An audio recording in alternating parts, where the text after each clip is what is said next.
It's 8:45pm on Monday the 16th of October 2017 and this is the Cats Whiskers podcast live.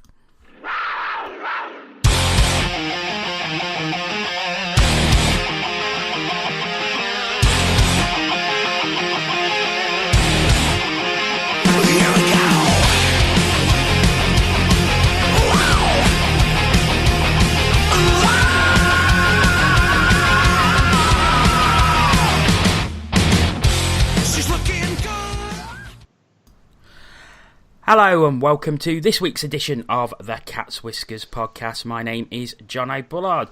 Got another packed show for you tonight as we look back on the CHL draw and Panthers' defeat in Turku. A great weekend for the Panthers though in the EIHL with a win in Sheffield and a win against the Belfast Giants at the NIC. We'll be talking about those and reading out a few of your tweets as well as revealing who is the player of the week for this week. We'll look back at the Elite League weekend results and the news before looking ahead to all Panthers games this week. Challenge Cup against the Clan and 2 league games at the weekend against Edinburgh on Saturday and Cardiff on Sunday. It's time to welcome the panel tonight. With me to talk all that stuff is Adam Reddish. Good evening. Tina Taylor. Hiya. And Antoine Marijon. Good evening. If you want to get in touch with us during the show tonight, you can do via Twitter. It's the easiest way to get hold of us, at Cats Whiskers TV. Would love to hear from you if you are listening to us live tonight. However, we're going to go back to last Tuesday and Panthers in their final CHL group game against TPS Turku in Finland. A 5-2 defeat with Panthers goals coming from Ollie Betteridge and Rob Lakovic. Turku goals coming from Deep Breath, Lucas Ekstall-Johnson, Tommy Kallio, Petrus Palmo with 2 and Laurie Pajanumi with the final goal. Oh, that was I was worried about that all day reading them out. Of course, it also saw the debut of new Panthers netminder Patrick Galbraith as well. So the group stages end with a defeat in Finland, and it wasn't really a surprise. I think we expected a tough game, and that's what we got. Yeah, it was a tough game, but I thought the 5-2 scoreline flattered Turku, to be honest. We were by far and away the second best team in that second period, and the equaliser was, for me, no less than we deserved. And unfortunately, a couple of quick goals after that, they sort of did to us what we did to them, last week. So, no, it was a really, it was another promising performance. Really good debut from Galbraith, and overall, it was a nothing game for us, really. So, the fact that we still put the effort in and we still, made a really good go of it, I was pleased with. Okay, and Adam, did you get to see the game at all? Only saw the highlights, so I've not watched the entire match. Got to say, obviously, great goal by Lacko. Oh, it was lovely finish. Yeah, that was a beautiful finish. It was good actually to see Lacko and Betteridge, score for Panthers. Two local guys. A great show of strength by Ollie Betteridge, right in front of the net. Oh, it was. Battle for the puck and then pop it home. Yeah, no, it showed a lot of strength and physicality to get himself to the front of the net and jam it in. It was a really good goal actually. And it's good because Betteridge, I think, has been really, really improved this season, and the fact that he's scoring goals in the CHL and not looking too out of place is great, and it bodes well for his future development. Yeah. Well, that obviously meant we knew we were the group winners, so we went into pot 1 on Friday's draw to see who we would get in the last 16 of the Champions Hockey League. I still can't believe we are saying that. The last 16 of the Champions Hockey League, the number 32 seeds. What a performance. Anyway, the draw took place on Friday in Helsinki, and Panthers will play the ZCS Lions of Zurich in the next round. ZSC Lions of Zurich in the next round. The away leg will be on the 31st of October with a 7:45pm face-off. home leg on the 7th of November with a 7 p.m. face-off, and I believe tickets for the home leg at the NIC will go on sale tomorrow, starting at £10 for an adult ticket, which is a bargain. I hope we see a full arena for that game. But Tina, what was your thoughts when you saw it was Zurich that we'd drawn? I don't think I really had any feelings. I was just excited to see who it was going to be, because I think Stevie Lee said it in the latest Europe video from Lace Market Media. It didn't really matter, because we're going to have a tough time of it. We've done really, really well, and like you say, cannot believe that we are saying that we are in the last 16 of the competition. So yeah, I don't think I really had any thoughts particularly on Zurich being drawn out, but it was just I did watch the draw anyway, because I was just excited to see who it was going to be. Just sort of excited to maybe just sort of start and try and do my homework and what have you, and just have a look at what kind of team we're facing. But yeah, it could have been anybody, and I would have been just as excited, I think.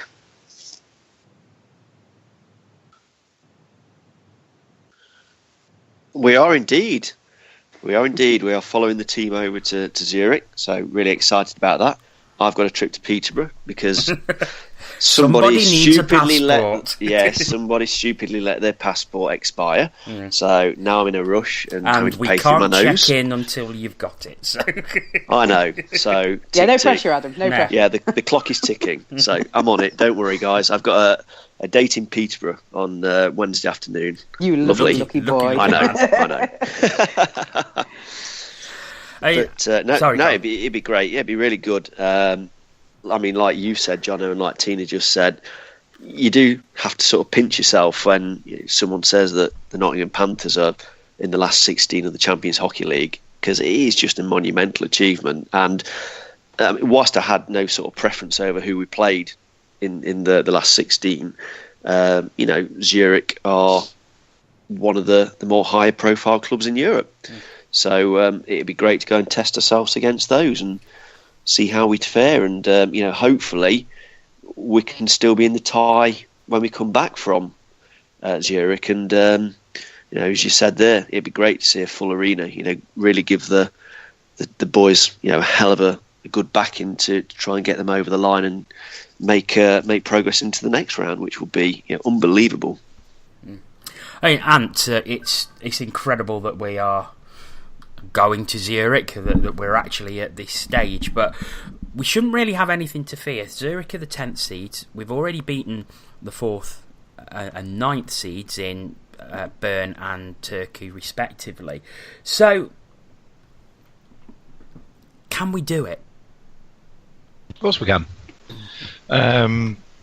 Whether we will or not remains to be seen, but it's you're saying about nobody can believe it, but I was on the way to the beer festival when the draw was taking place, and I rinsed through my data watching that feed. But I had to watch it because it was a goosebump moment, and it was nice to see us getting plenty of mentions and what have you.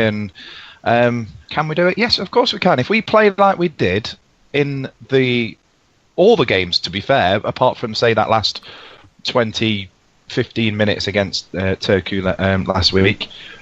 There's no reason why we can't. If Garnett or Galbraith, whichever one starts, if they have a solid game, our D collapses and blocks shots like they have been, and then more importantly, if somebody can pop up with a couple of goals, there's no reason why we can't. And if we keep it to, I think if we keep it to within 2 goals going into the home leg, having the home leg at home, the second leg at home is a huge advantage. And like I say, I would encourage, if we can get a similar sized crowd to like we did for the Bern and Turku and Mountfield games, and the noise that the fans created, I think that would give the team an extra push to get in what would be another fantastic result. And then we could be playing for a London in the next round. But let's not get too far ahead of ourselves. Yeah.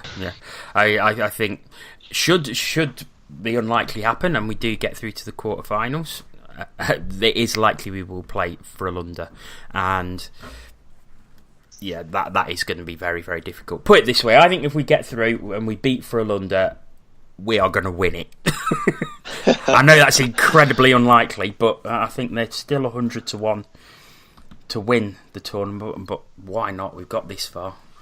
It's a small possibility, but you've got to be in it to win it, and we are still in it.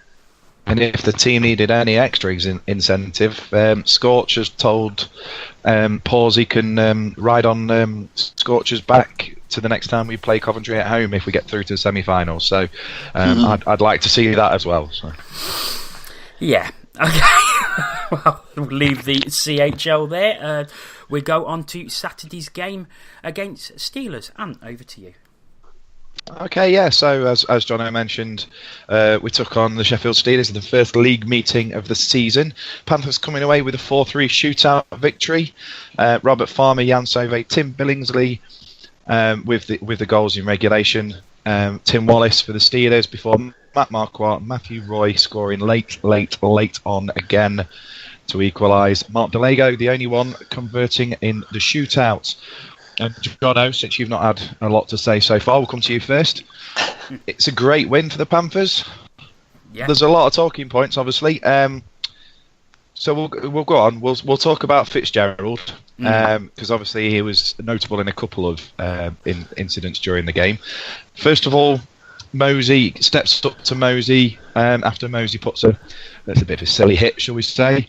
It was a bad hit. Do you think Mosey? Yeah. Do you think Mosey was smart to duck like he did with Fitzy, or do you have stood up? Well, it's going to completely depend on your point of view and who you support. I thought Mosey was smart. Look, if Mosey doesn't turtle, he's going to get hurt by Zach Fitzgerald. It's a mismatch. So he turtled. Now Sheffield fans are going to say he's a chicken and whatever and blah-de-blah-de-blah. And yeah, he probably is. Just like Tim Spencer was when he did exactly the same thing. And we all called him a chicken and that sort of thing. So, yeah, it depends on whoever you support. I thought Mosey was smart because that turned a power play, a Sheffield power play, into a 4-on-4. So, yeah, it was absolutely the right thing for Evan Mosey to do. No, he's not going to win you many fans, and I believe he was one of the ball bags of the week for what he did, which is unsurprising, really. But, you know, fair play, Evan Mosey. In his position, I would have probably done exactly the same thing and avoided a beating. But just to go back to the first point, it was a great win. Brilliant win. We said last week on the podcast that we needed 2 wins from this weekend, and we got them, and you cannot say any fairer than that. That was awesome from the Panthers. It's always nice to win in Sheffield as well, and obviously moving on to Fitzgerald's next part, him and Gagnon renewed hostilities with an absolute belter of a fight. Gagnon putting Fitzgerald on his knees. Fitzgerald gets popped straight back up. Fair play to him. Now, Johnny, you raised it, and I'm not ignoring Adam and Tim. But Johnny, you raised this particular point on Saturday in that you thought Fitzgerald looked a little bit loopy in the box. I thought he was suffering a bit. Yeah, I mean that when you see the slow, it's a slow motion of that fight. It's a brutal punch, and you see Fitzgerald's head just go back and snap back into place. And if you watch the highlights as well when they're leading away, he doesn't know where he is. You can see he's struggling.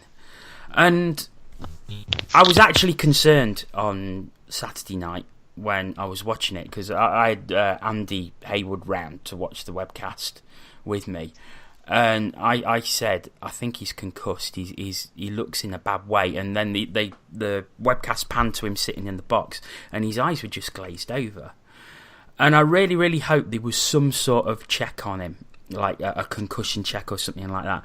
And I believe, he played the rest of the game and he played in Dundee yesterday, but I was genuinely concerned because I thought he might be badly concussed. And it was a hell of a punch to take. And it's 2 fights they've had in 2 weeks and 2 weeks where Gagnon has really clocked him. as well. And, there's a lot been made about head injuries and concussion in the sport. And we're talking about players' lives being at stake. Now, I love fighting. I love watching the fight, and it was a great scrap. But, I hope he got checked out, because afterwards he looked in trouble. Now, going away from the fisticuffs, Robert Farmer. Wow. That's all I can say. I mean, I was out at a gig on the Friday and on the Saturday night, and checking Twitter every 2 seconds and getting updates, and that, I mean, we must have sat around our table and watched that goal on repeat for about 5-6 times in a row. Adam, your thoughts? Oh, it was an absolute thing of beauty, wasn't it? Beautiful hands to do that. And of all the players that you could see on our roster that would be able to pull that out of nowhere, the last person you'd really expect is Robert Farmer to step up and do that. I don't even think, because I watched the highlights on Steelers TV, and I don't think they even saw, the commentators saw how good a goal it was initially. It was only when they saw the replay did they, understand just how great a finish and how amazing that was to, take it through his legs and then to the top shelf. Just to step in very, very quickly, the commentators sit right at the back by the White House, so they would have been completely the other side of the arena, so they wouldn't have seen it from where they were. No. But I mean, it, as I said, it was a thing of beauty. It was a lovely goal. And teammates that were out on the ice with him when he scored, it looked like they really, really appreciated it, and they found it just as great a goal as all the fans that saw it either at the game or that saw the clips on Twitter, like Ant just said. So yeah, brilliant. It's great that we've got forwards that can do that have got these little magic moments of creativity up their sleeve. It just makes other teams extra wary of us, doesn't it? Because if our Robert Farmer, who goes around and charges into everything like a bull in a china shop, can pull out something like that, no one's going to be able to rest easy when they play against us, are they? Everyone will be thinking, where's the next magic moment going to come from? So yeah, fantastic goal. We are putting a real compilation together, aren't we, so far this season of incredible goals. I think there's already about 4 or 5 contenders for goal of the season, and we're not even into November yet. So we've certainly scored some very pretty goals. Yeah, just one thing I want to just maybe just sort of tongue-in-cheek point out. I'm just wondering if Farmer's goal was in response to it was just sort of something for Corey Nielsen to bear in mind, because when Mok Shantsev scored that amazing goal against Turku, you could see the camera sort of panned onto the bench, and you could see Corey Nielsen having a bit of a bit of a back and forth, really good-natured sort of jibe with Robert Farmer, and apparently it was something along the lines of, there you go, Farms, that's how you score pretty goals. And I'm just wondering if Farmer was like, well, I can do it too, It just sort of took me back to that. It just took me back to that shot where the camera just panned back to the bench, and Corey was giving him a bit of stick. So that's Robert Farmer's response. It was Corey, carry on, please, just crack on. Yeah, it was an absolute bit of genius. Now, last week, obviously, we pretty much dominated the Steelers. They came away with a win. This week, it was a bit the other way around. Garnett was just unbelievable, Tina. Yes, you have to be able to rely on your goalie to have those performances, don't you? And he did not disappoint. He's we know Garnett's a good goalie. We do, and one thing that I we talked about it last week, I believe it was, the introduction of Galbraith. I always worry about the dynamic between us having the 3 netties, and I've made no secret of the fact that I have been concerned about how Gospel's development is going to suffer. Hopefully I'm wrong. I want to be totally wrong about that. But one thing that Mike Garnett said on the Instagram, the live Instagram that Callum did with him, was he was quite happy for Galbraith to be coming in because he expected to be working in a 3-goalie scenario. So I'm just wondering if now the pressure's off him a little bit, he's maybe relaxing a little bit more in practice, and the workload is being shared a bit. Maybe that's just helping him to flourish a little bit. Maybe the very introduction of Galbraith coming in, albeit at that point he'd taken the Turku game off him, which for us was kind of a dead rubber. But maybe this has been enough to sort of put Garnett in the position where he can be absolutely bang on every night. Okay, and I did miss it. I do apologise, Jono.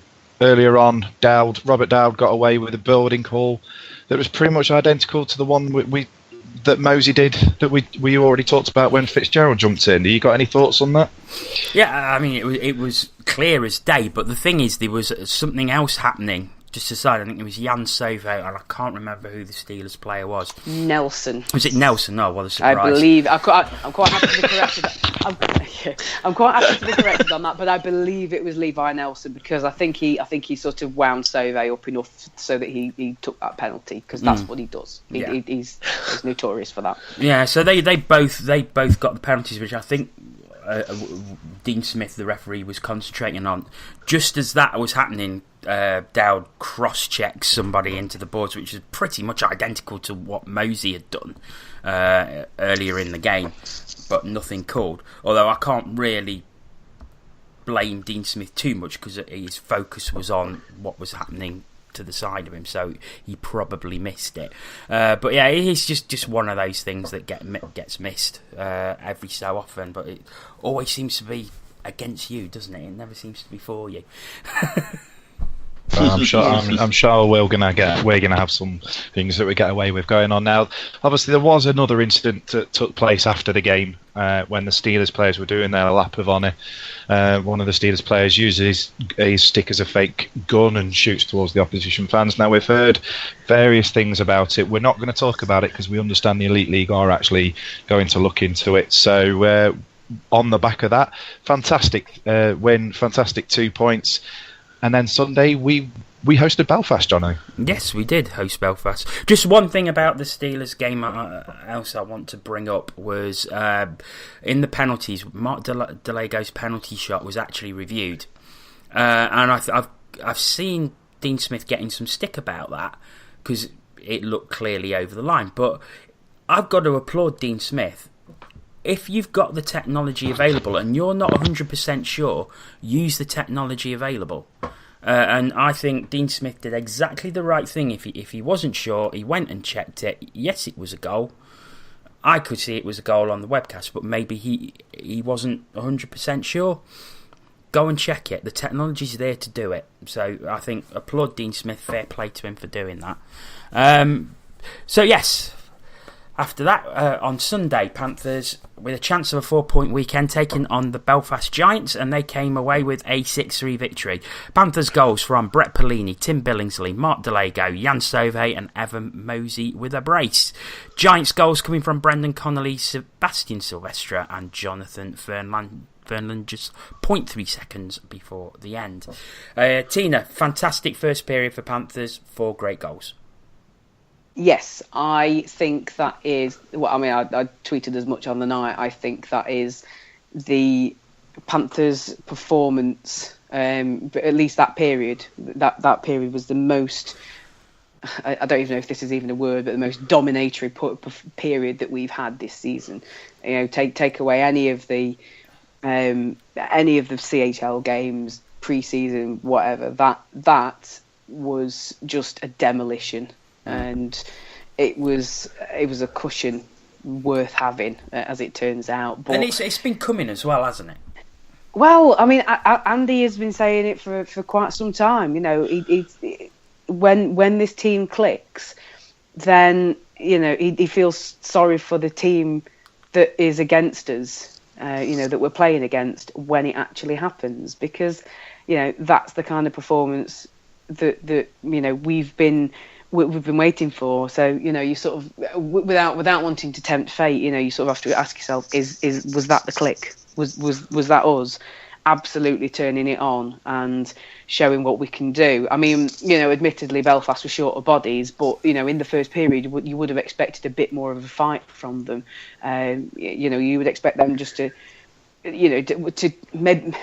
not bring a bit more, but, just be able to stem the tide. And you'd expect those 4 goals to come in the third period, but that wasn't the way it worked out. So, I mean, I think we really did stun them with how well we played. I don't think they can have much of a complaint in terms of how the game, how the game went in that first period, because we were just, there was just nothing.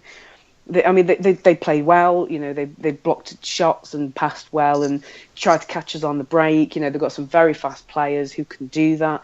But we were just all over them, and it was really good to see.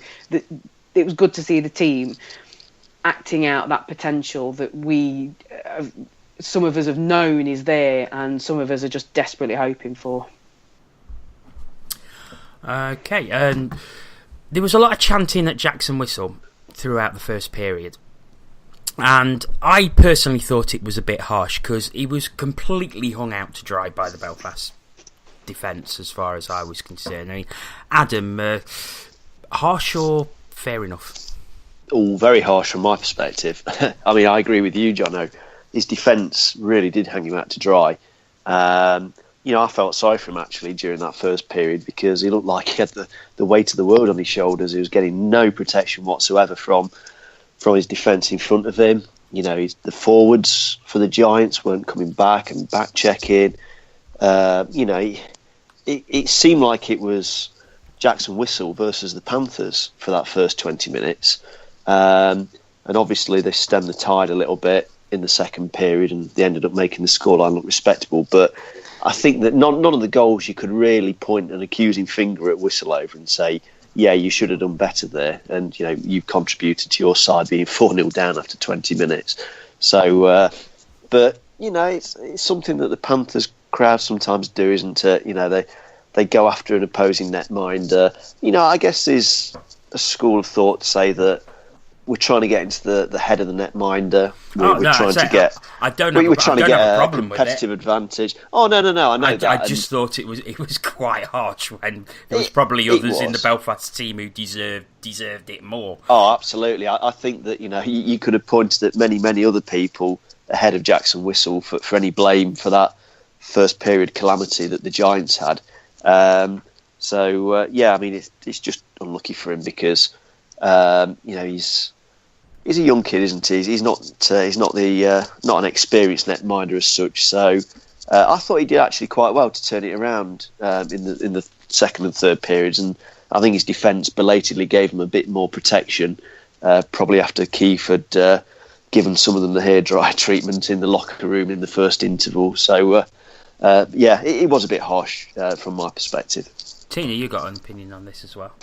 Yes, I have. I mean, the not so much on the chanting itself, but I've sort of got a bit of a tangent, really. I mean, the chanting itself. I mean, it's just it's standard, netminder chanting, except "it's all your fault." It's not all his fault. That's Brian Stewart and whatever netminder Coventry happen to have, because I want to see a Coventry netminder lose it every game because I love it. It's brilliant. Anyway, so I'm sorry, Coventry, but you just have this habit of signing netminders who just cannot keep it together, and it's brilliant. I love it. Long may it continue. Anyway, but the point I wanted to make, I can't remember if it was towards the end of the first or somewhere close to it, somewhere at the beginning of the second, but I actually shouted down to the bench, just like tongue in cheek. I said, I had a good warm up, Dicko, because it sounds like looks like you're going on in a minute.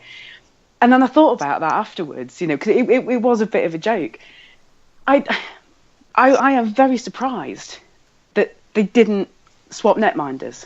But then I thought about it, yes, Dixon has played. He's played. He has had ice time this season, but I almost feel like he's heading towards being thought of in the same respect as Dan Green was for us, in the sense that he is the third choice netminder. He's the third choice netminder for a reason. He has been the third choice netminder for quite some time. Does he have the confidence of the Belfast coaching staff? And with 4 goals going past Jackson Whistle in one period, I think, and him not going in, I think that's probably answered that question. So, I mean, what was it? 4 from 14 shots in the first period. It was something along those lines, yeah. But I mean, regardless of how many shots there are, that's still 4 goals in one period, and that's a lot. I mean, had it been the other way around, I would have expected that we would have pulled our netminder for Sam Gospel. I would have absolutely expected that to happen. 4 goals in one period is just not acceptable. And yeah, but we've sometimes already said that Whistle can't be blamed for them. No, but and yeah, let me finish. because sometimes pulling your first choice netminder is a wake up call to the rest of the team. It's not necessarily about the netminder themselves. It's more the fact that the coach is saying, you guys really need to pull it together, because I am not keeping my first choice netminder on while you are playing this badly. So it's a sort of a myriad of thoughts, really. But he didn't. Didn't even call a timeout, did he? No. The fact that Dixon was there. Yeah, the fact that Dixon was there and available, but they chose not to put him on. And as I say, I just hope he's not heading towards the kind of mentality, if you will, that Dan Green ended up getting to, where he's seen half a game's worth of ice time, he ends up having to be put in when Mika Weekman gets stretched off the ice and then expected to do well. So obviously I don't know what the mentality is surrounding all of that, and obviously with Murphy out, they are relying on Whistle to carry them through at the moment. So but it just raised a few questions for me, that did. Whistle having 4 goals go past him and seemingly nothing. No, as you say, Ant, no timeout, no swap, no change of goalie. It just raised questions. Maybe raised a couple of alarm bells for me. Adam. Yeah, I mean, we've talked about Whistle a lot, and him not being culpable for the goals. I think we're missing something here about the quality of the Panthers' goals that were scored. I mean, the first 3 goals were absolutely superb goals. You would have struggled to find a netminder in the Elite League who would have kept any of them out, let alone Jackson Whistle. So I know the sort of focus is talking about Whistle and how the crowd reacted to his role in the defeat, and certainly being 4-0 down at the end of the first period. But, I mean, blimey, that the quality and the calibre of goals were pretty special, to be honest. It's like with each goal that we scored, that it sort of got better than the one before. So, I just didn't want to sort of like gloss over or let that be missed, that the quality of the goals were like real highlight reel stuff yesterday. So even more reason really to feel a little bit unlucky for Whistle in the Belfast net. And they were absolutely quality goals. I mean, I think the stretch pass from Sauvé for Delego's goal was absolutely incredible. Yeah, one of the passes of the season for me, that. The vision that Sauvé had, unbelievable. Yeah. It was brilliant, although I'm sorry, I am going to be banging on about Billingsley's goal for a very long time. I mean, it was quite funny. It was quite funny. He skates off with it. He gets to the red line and sees it. I think it's Lindhagen that goes up with him, and everybody else is going for a change. And I think he wanted to pass it, but saw that Lindhagen was in no better a position than he was. So he just carried on. He was like, "Oh, sod it, I'll just do it myself then." it was just so. I think part of it was that it was just so unexpected, but it was brilliant. It was still a fantastic goal to score. It's absolutely fantastic. Any forward on the Panthers team would have been proud to score that goal, and it came from a stay-at-home defenseman. I mean, brilliant, wonderful, loved it. The fourth goal as well that Sauvé scored, the tip in front. There was nothing Whistle could have done about that either. No, absolutely not. No. Sorry, Ant, you were saying. Yeah, sorry. I was just going to say I joked after the game about Billingsley's goal. It's like you saw it when he crossed the halfway line. He started looking around. It's like, what the hell am I going to do now? And just kept going, and then he just slammed it in. But what a weekend he's had! Two bullet against Sheffield, and then another rocket against Belfast the following day. It's not a bad weekend for him. Not at all. Not at all. Of course, there was a bit of angst that Panthers sat back. Should they have gone for it? Or was it all over by the end of the first and it didn't really matter? It was over by the end of the first. Yeah, I mean, I was hoping we'd go for it and just turn the screw. However, we've got a lot of games coming up, so why shouldn't you sit back? And you've done the job. Why not rest? We've just played. We've gone the full distance the night before against our biggest rivals. We were fit during the week, and we're up in Glasgow during the week this week. So why not just sit back and take your foot off?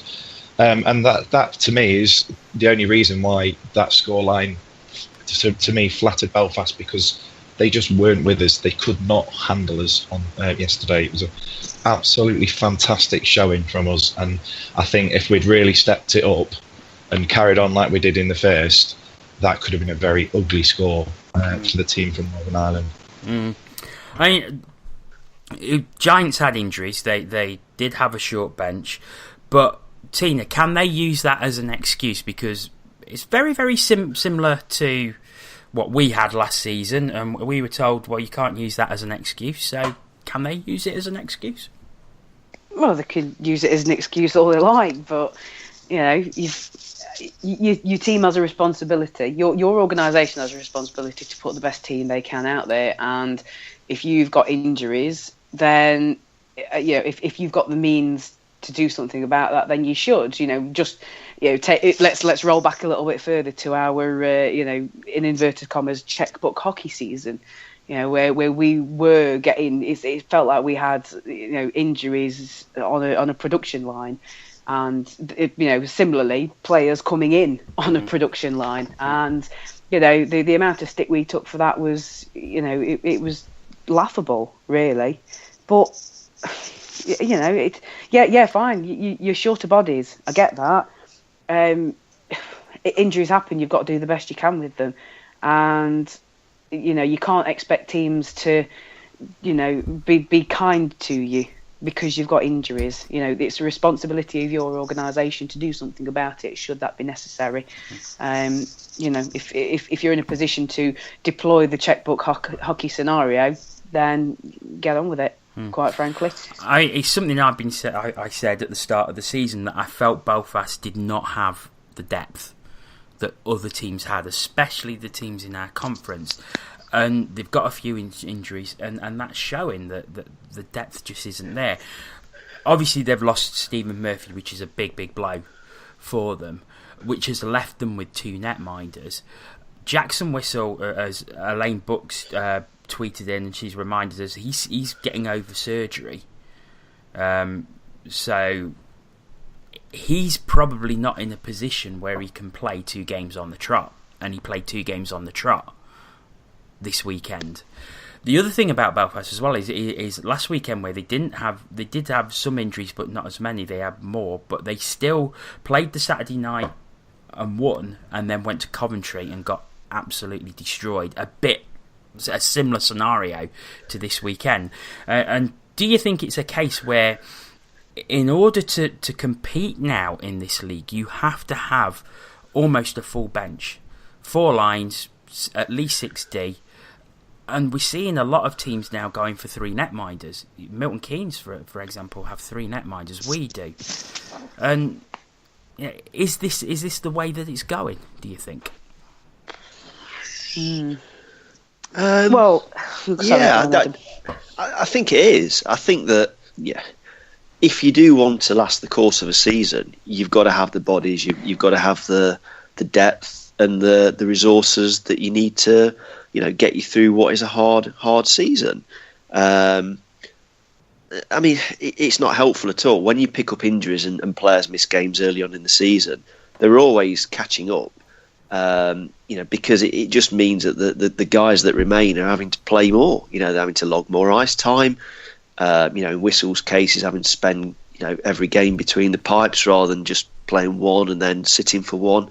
And whilst they've got guys out early in the season, other players are probably, starting to play fatigued. And we all know that when you start to play fatigued, the likelihood of getting an injury or doing something, pulling a muscle or something like that, it really increases. So Belfast, there's some real damage, I think, being done to that roster at the moment because they're so short in bodies. And I don't know the status of the injuries that some of their guys have got, or when the timeline or timescales are for when they might be returning to the ice. But, if some of the guys are out for, 3, 4, 5 weeks, the question has to be asked about, well, do you deregister players? Do you have to bring in some guys as backup, bring in an import D for a few weeks until, your first choice defenseman comes back? I don't know what sort of budget Belfast are running with this year, because if they were serious about competing at the right end of the league, then surely they'd be investing in replacements, temporary replacements to give the guys a bit of breathing space. I mean, we saw it last season at the Panthers. We struggled early on in the season with injuries, and it felt like we, certainly on the domestic front, we never really caught up. The damage was done. You can't really have such a bad start to the season if you want to win the league, because everyone else just disappears off into the sunset. So I think, getting back to your original question, you do need to have depth. If you want to be a contender in the Elite League, you've got to have depth, and you've got to have fluidity on your roster. You've got to be able to bring players in, almost like within the space of 3 or 4 days, or as quickly as a work permit allows for. Because otherwise, other teams seem to be really investing heavily, and you will quickly get left behind. Yeah, I just wanted to jump in quickly before we move on. It's not like they're signing nobody. I mean, they signed Bissonnette from Manchester during the week, so they are bringing some players in. But I just looked at that team and looked at the team that we beat a couple of weeks back, and it's just like night and day. Is that team there, just if you think of who their coach is and how he played the game, I was expecting even short benched, I would have thought they would have just, at least been up for a fight. I thought Martinelli was getting involved in everything a couple of weeks ago. Last night, didn't even know he was playing. And I just think there's a few players on that team need to. I know they're struggling with player shortages and what have you, but there's a few players on that team that need to have a hard look at themselves. I wonder whether they actually want to be here or not, because they just didn't look like a team to me last night. I felt sorry for Benny. Okay, so we will leave that one there. Panthers with a great 6-3 victory, meaning a 4-point weekend for valuable Elite League points. Some of the tweets that we've had in from you over the last 24 hours about the weekend. First one comes from Andy Turner, who's a Steelers fan. You ain't going to win the lottery every week, just saying. I think he's saying we're lucky. Yeah, but then Sheffield won the lottery the week before. It swings and roundabouts. We've already talked about how good a game Garnet had. Yes, Sheffield were the better team on Saturday, but all that matters at the end of the day, we got the 2 points, they got 1. The previous week, we were by far and away better than them. They got the points. It's called sport for a reason, It's these things happen. Yeah. You make your own luck anyway. Yeah. You make your own luck in sport, and like we were saying, Garnet has a hot game, great, wins us the game, but he didn't win it alone. He still scored goals.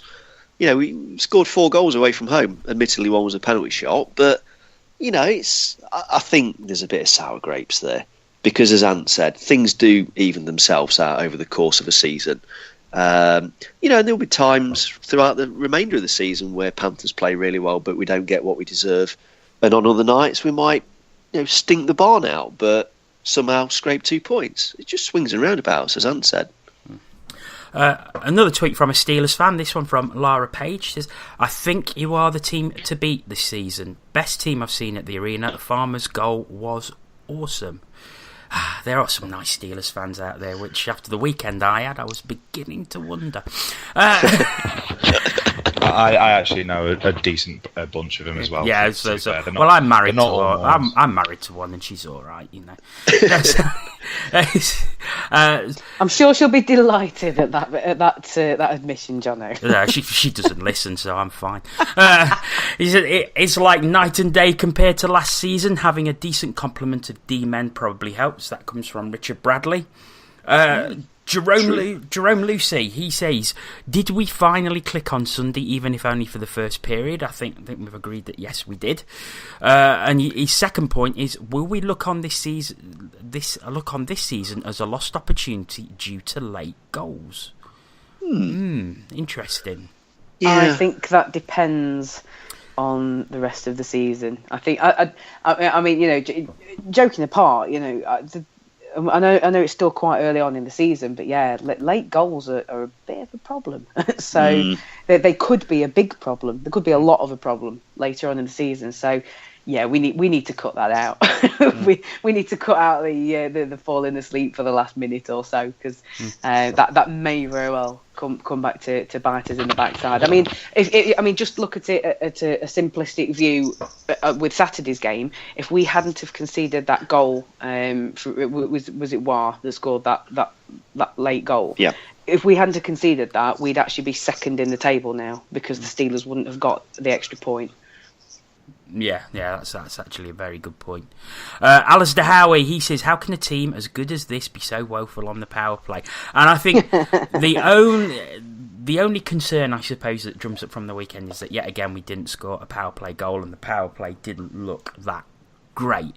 But I think it's the only negative we can bring up from this weekend. Well, it says something when even, I can't remember if it was, I think it was Steph that tweeted it, saying, can you ask the referees to forgo the power play in aid of in replace of yardage? I think so. Yeah, it's not looking too clever at the moment, but luckily it's not costing us yet.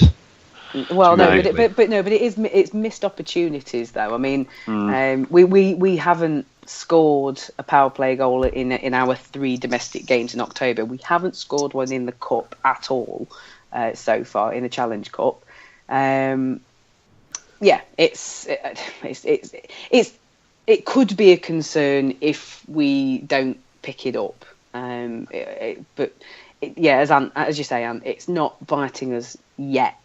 But we really do need to do something about that. It was looking better this weekend. I think there was a bit more movement to it.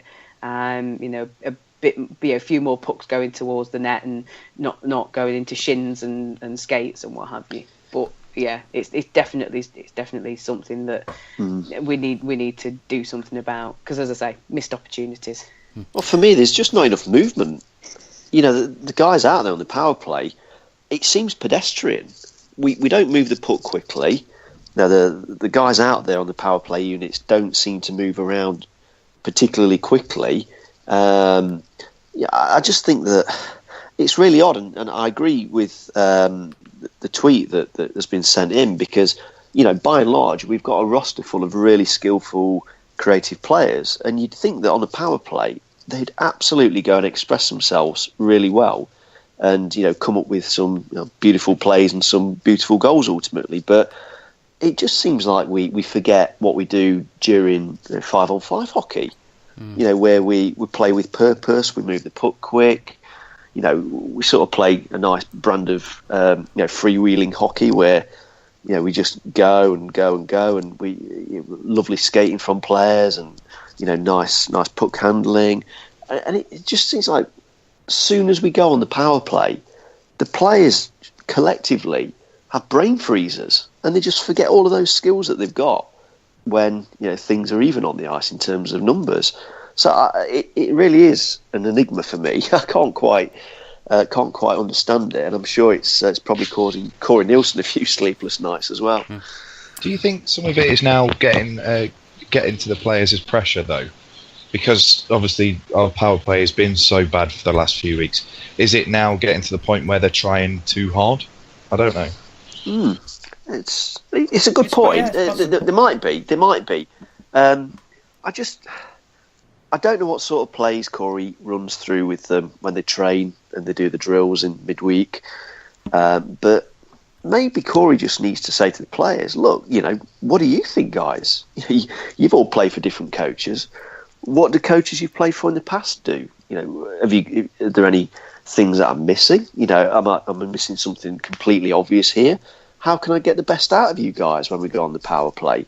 Because, as I said, we've got really skilled players who, in normal circumstances, are able to do some really creative and gifted things. But you're probably right, Anne. It's going to be a monkey on their back. And until we start to score power play goals on a more regular basis, the crowd are going to get edgy, because there's never, I think never might be an over-exaggeration, but whenever we go on the power play, there's no buzz in the crowd. If anything, you hear people around you in the stands thinking, oh, crikey, we're going back on the power play.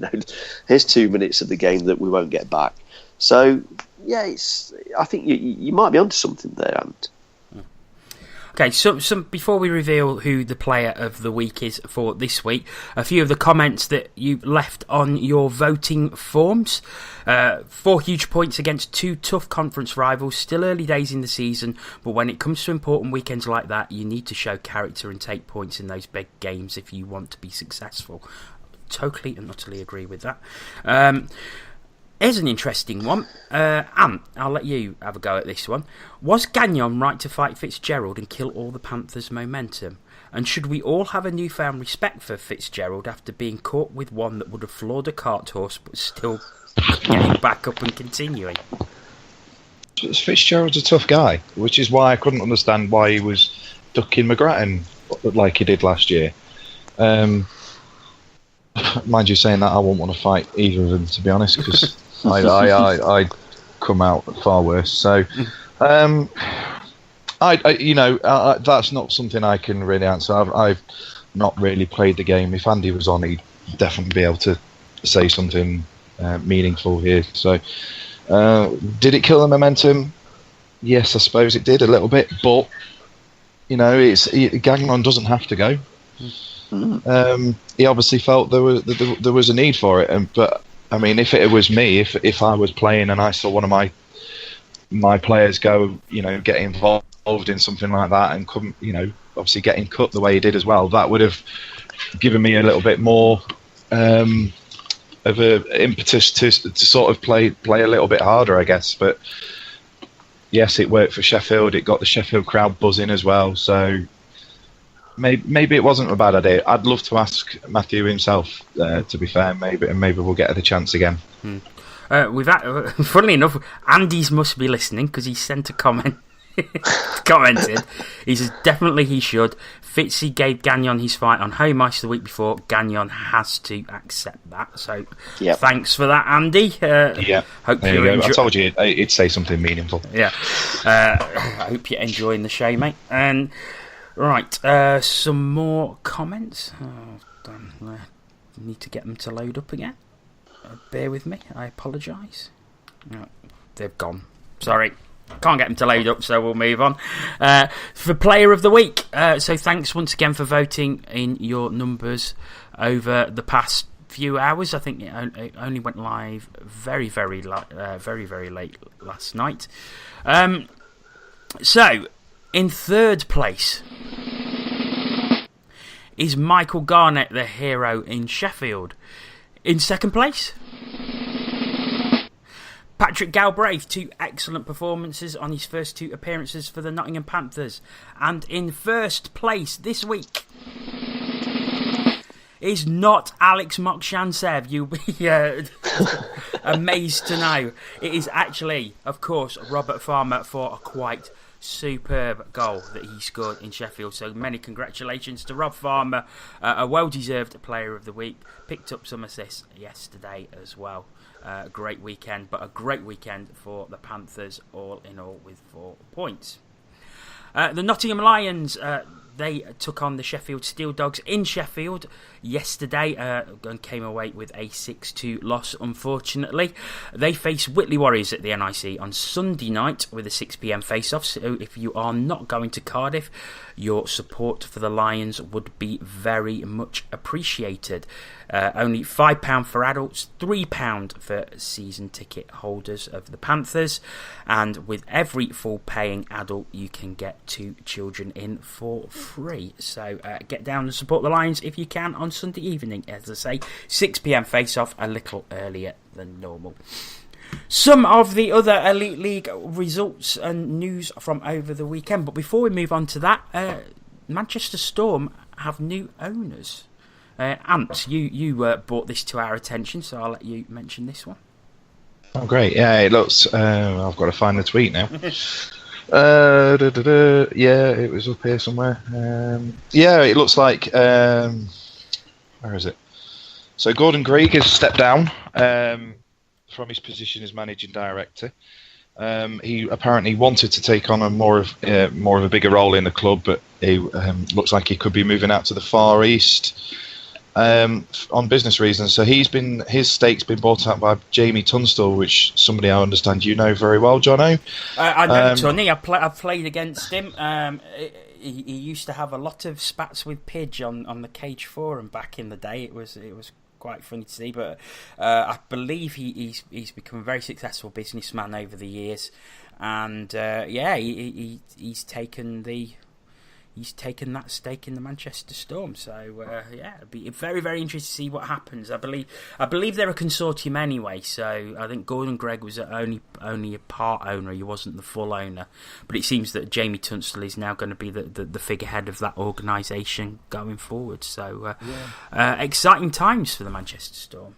Yeah, top of the league, and obviously they lost Neil Russell recently, and then. There's been a few changes, so hopefully, it doesn't disrupt them too much and they carry on going from strength to strength. Good luck to them, but not against us.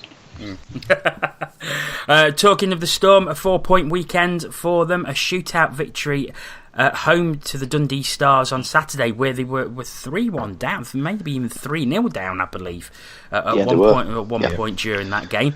And then a victory against the Edinburgh Capitals in Edinburgh last night to complete the 4-point weekend, which keeps them on top of the league. An excellent start to the season for Ryan Finnity's side. Plenty of Challenge Cup games this weekend as well, which has seen 5 teams make it through to the quarter-finals, confirmed. The Sheffield Steelers, Belfast Giants, Five Flyers, and the new boys, the Guildford Flames and the Milton Keynes Lightning, are all through to the quarter-finals of the Challenge Cup. I mean, Tina, what an introduction to the Elite League it's been for Milton Keynes and Guildford. They've really, really taken the league by storm.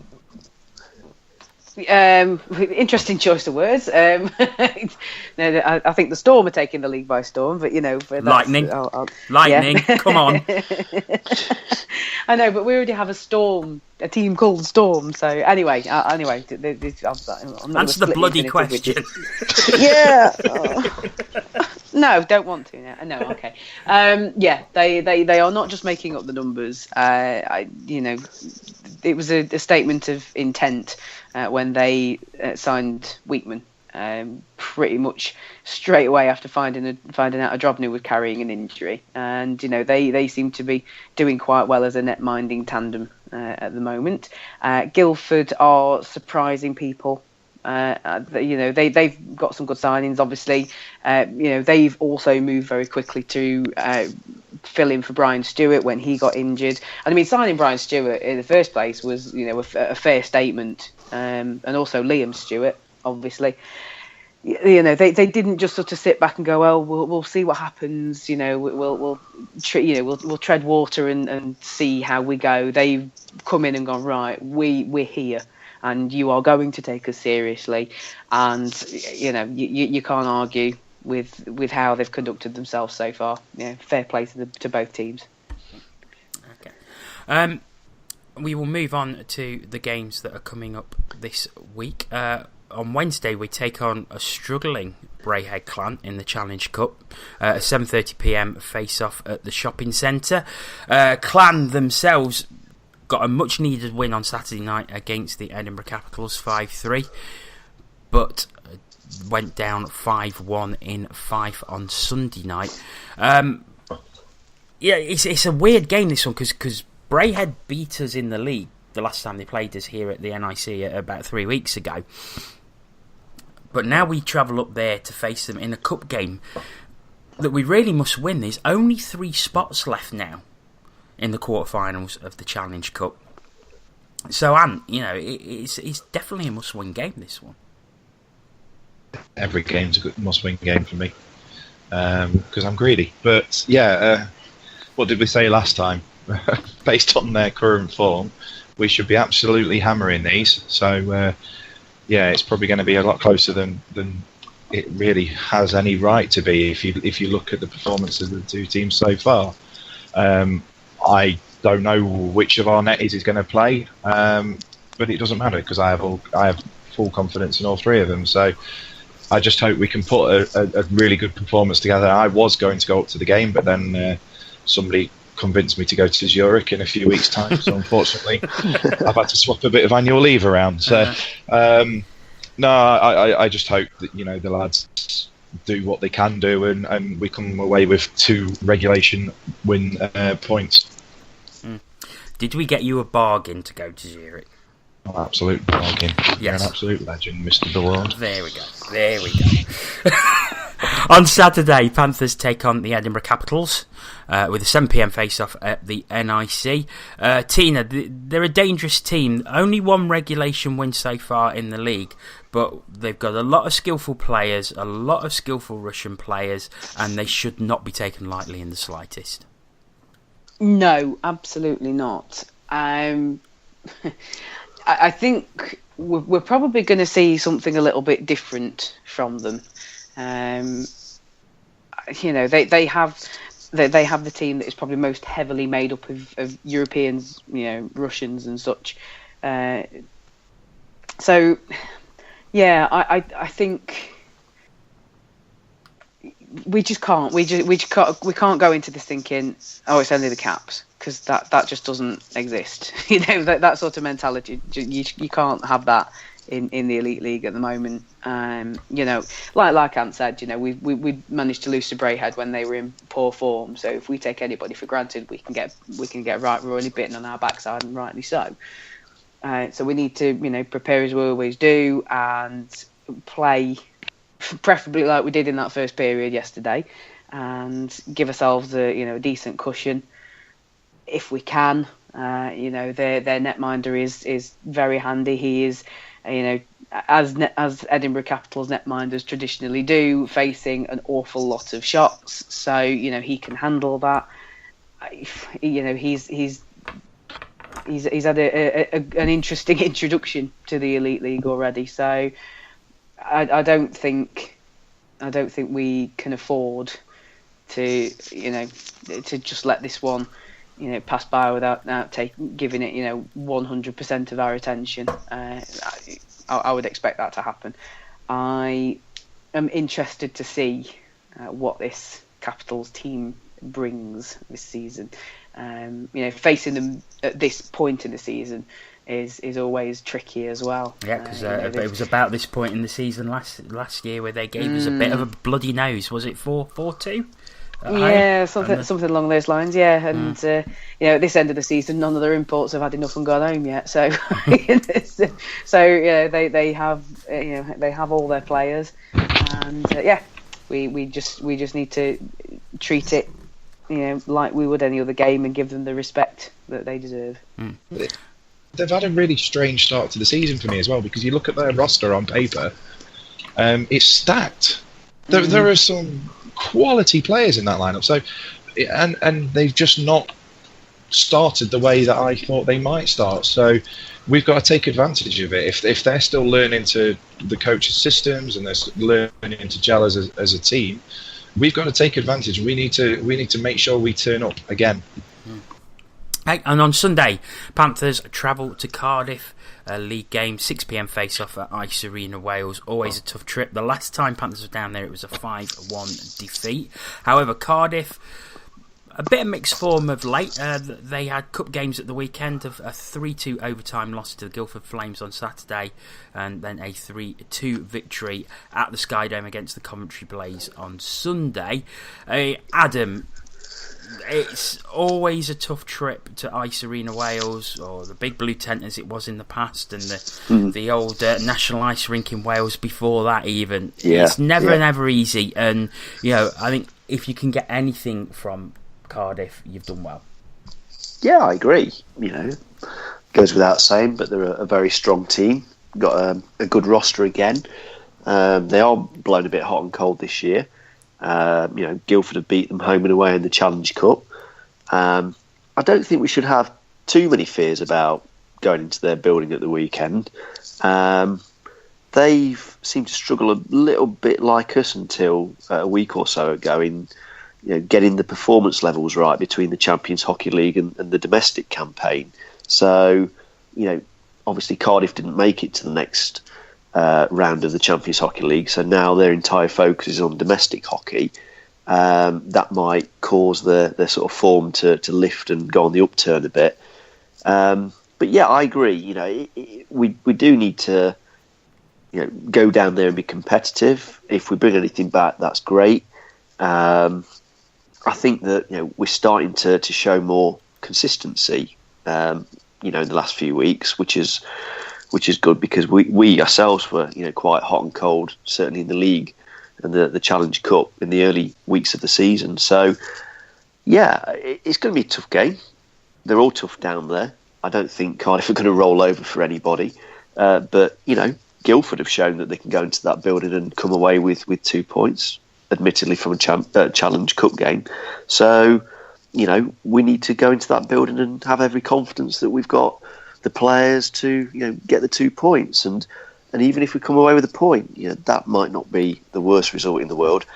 I just hope that we put in a bit of a better performance than we did last time we were down in that building, because I think a lot of people thought that we were a bit better than that. And we need, if we're going to be serious about competing at the very top end of the league this season, we need to be very competitive in the buildings of our big rivals, and not get bossed around and swept away as easily as we did earlier on in the season down in Cardiff. So yeah, if we can get a point in Cardiff, brilliant. If we can come back with all 2, that's even better. Okay, and we are about to leave it there. Before we do, we've had another tweet in from Andy Haywood, quite an interesting one. He says, heard a rumour somewhere over the weekend that Ant is hiding his true identity from the world. Is there any truth in this? So, Ant, over to you. No. Fake news. Fake news. Fake news. There you go, Andy. Fake news, unfortunately. So you heard it here first. So on that bizarre note, I think we will end it there for this week. Just to remind you that Ask TCW will be back on Wednesday, and we've got a great guest on the panel. Just end it on an in-joke. We've got a great guest on the panel this week, as Brock Wilson will be joining us for Ask TCW.